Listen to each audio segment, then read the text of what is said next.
Please, Molly, come do our documentary. I know you're so busy. Whatever we can do, I will come to you. I will do it remotely.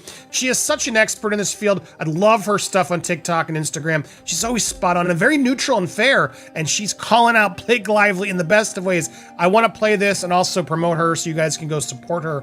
Before we get there, though, let's look at this update because, yeah, yesterday we reported on this and none of us thought that the judge would rule this way, but he did. He gave Blake yet another victory, basically allowing her to decide where she would be deposed, that she can be deposed at her attorney's office. Now, Baldoni's attorneys are arguing this is her using her celebrity status yet again to get her way, but the judge ultimately ruled in her favor. Now, what's frustrating to me is I do genuinely think this judge is just sick of all the theatrics, but he doesn't see Blake's doing it just as much. They're using this statement that Baldoni's lawyer, Brian Friedman, made about, well, we should sell tickets. And I'll go there in a second because when you look at the sources, one, it was clearly a joke. Two, it was in response. I'm Andy Senior, and man, I gotta say, really admire Molly McPherson. Molly, please join us on our documentary project. I know your schedule's packed, but seriously, we'll make it work however you want. However you want, promote, in person, whatever it takes. You are the go-to expert when it comes to PR and crisis management and your TikToks and Instagram content. Always balanced, fair, and laser accurate. Especially when it comes to the Blake Lively situation, she's been calling it like it is. Now. Before I play Molly's latest clip and encourage you all to go support her, let's get into this update. Yesterday, we covered this ongoing legal back and forth, and none of us expected the judge to rule the way he did. But he did. Blake scored yet another legal win, with the judge allowing her deposition to take place at her own attorney's office. Baldoni's legal team was quick to say that this is yet another example of her leveraging her celebrity status. And honestly, it's hard to argue with that. It's frustrating. This judge seems like he's just tired of the drama, but can't see that Blake's team is contributing to the spectacle just as much. For example, her lawyers filed a motion to move the deposition, citing concerns about paparazzi ambushes and media chaos. So now it's at her lawyer's office. Baldoni's team pushed back, noting that her office is just a mile away from theirs, and argued that they'll lose the ability to have confidential conversations during breaks. And that's true. On her turf, any private moment could be compromised. Be Real, her team controls the environment, the building, the audio, everything. Who knows if there are open Zoom calls, hidden mics, anything. There's no neutral ground, yet the court sided with her. This gives Blake the upper hand once again, and it's starting to look more like a power play than a legal necessity. Now, the heart of this whole legal dispute is control over the narrative, over the project, over the— Doing press everywhere! What do you mean catch you? She's the same person who subpoenaed us, but told TMZ first that we were getting subpoenaed. Who's really making this a spectacle? It's absolutely nonsense. But yes, they're using the celebrity status to dictate and control the deposition at a location of her choosing. Now, why is that so problematic?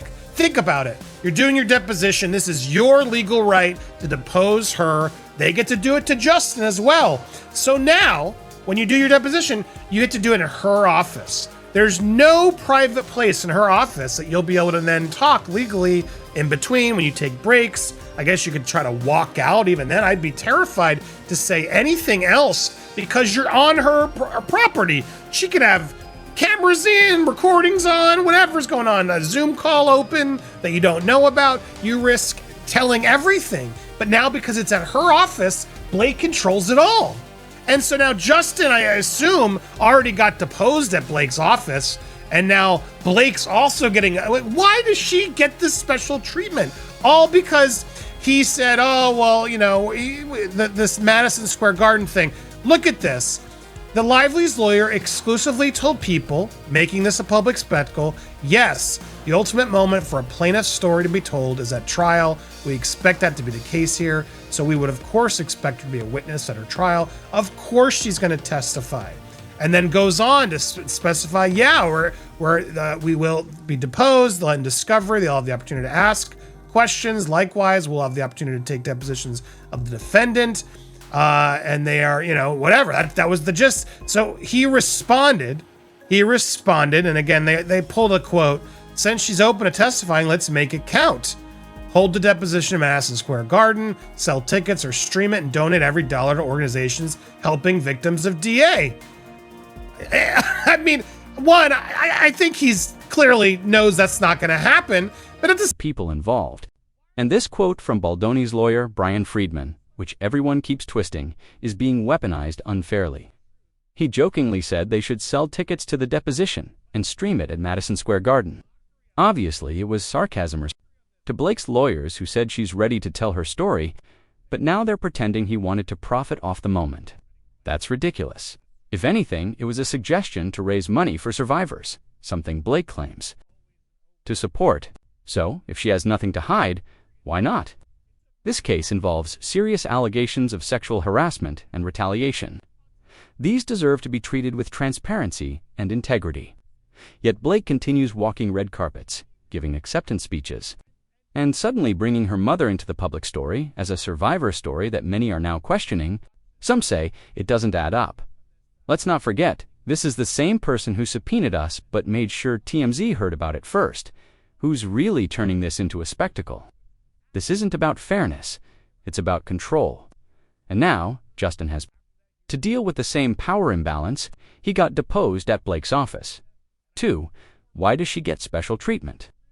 Just because someone made a joke about Madison Square Garden, and what does her lawyer say?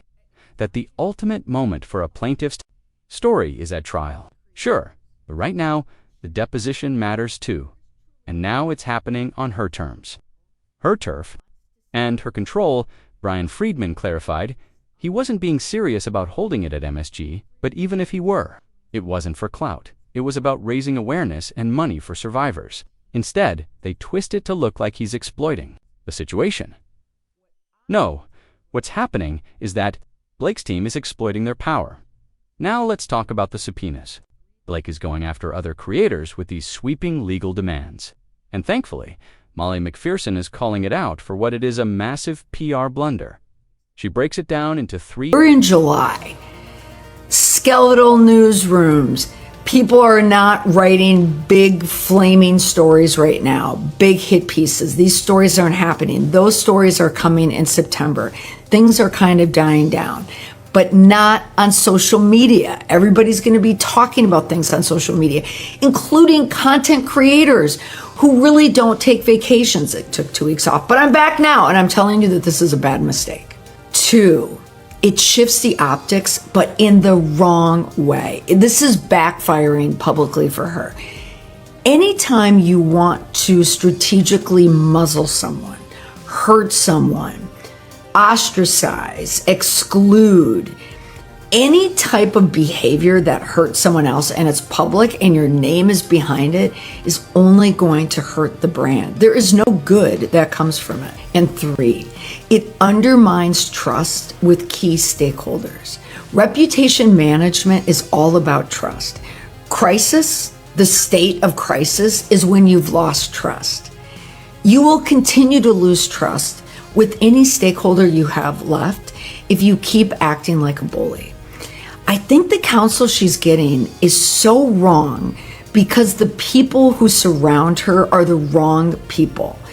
Hiring someone who worked for the CIA for 2 years with an operation mindset is not what she needs. She's with too many strategic people who want to out-strategize people. And the fact is, you cannot out-strategize the public. It just so happens that I got off a call with someone who's going through going through a crisis of the viral nature. And this is the advice that I gave them. It's leading by virtue. Find the natural virtues that you have. Is it resilience? Is it compassion? Is it honesty? Is it integrity? Is it mothering, caregiving? Whatever it is, show that, lean into that. People respond to that. People want, believe it or not, people want to get you through a crisis. Yes, the internet hates people and the algorithm is going to send all this hate your way. But truly, as much as you hate to be in the center of a crisis, people don't like sitting in a crisis long either. They don't feel good after a while. They want to get you through it, believe it or not. Blake Lively needs new crisis management support because they are not helping her, or someone on the inside is out to get her. So Now, one thing, subpoena, because this is not an anti-Blake Lively post. This is an anti-Blake Lively crisis legal strategy post. That, Blake, you need new help. Powerful reasons why this move is a disaster. 1. Issuing subpoenas to content creators doesn't kill the story, it fuels it, especially in July, when newsrooms are slow but social media is still running hot. This will explode on platforms like TikTok and YouTube. The optics are terrible. Attempting to silence critics always backfires. It makes you look like a bully when the public sees you weaponizing your legal team against everyday voices. It erodes your brand. 3. It destroys trust. Reputation management is about trust. When you're in crisis, you're already bleeding credibility. Aggressive, paranoid moves only accelerate that collapse. And Molly nailed it. Blake surrounded by the wrong people. She reportedly hired someone with CIA backgrounds, someone who thinks in terms of operations and suppression, not healing or empathy. That's not what she needs. You can't outmaneuver the internet. You can't silence the public. Molly just got off a call with someone else in a viral PR crisis, and her advice: lead with your virtues. If you're a mother, show your compassion. If you're resilient, let that shine. People want to help. They want to see you come through it, but only if you're being real. The internet is chaotic, but it's also forgiving. People move on when you own up and show growth. But Blake, she's still in combat mode. And honestly, is it just Blake? Or is Ryan involved too?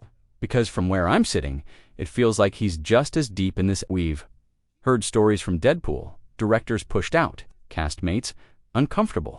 Ryan plays the polite Canadian, but behind the scenes, is he gunning for critics, too? He could have reached out, could have talked. I'd have given advice, off the record, but they doubled down. Blake could have apologized to Sherry back in August, made peace, extended an olive branch. But no, they're locked in this alternate reality where they think they can outspin everyone. And the judge, enabling this, letting Blake dictate deposition terms, it's baffling. It really makes you wonder what's going on here.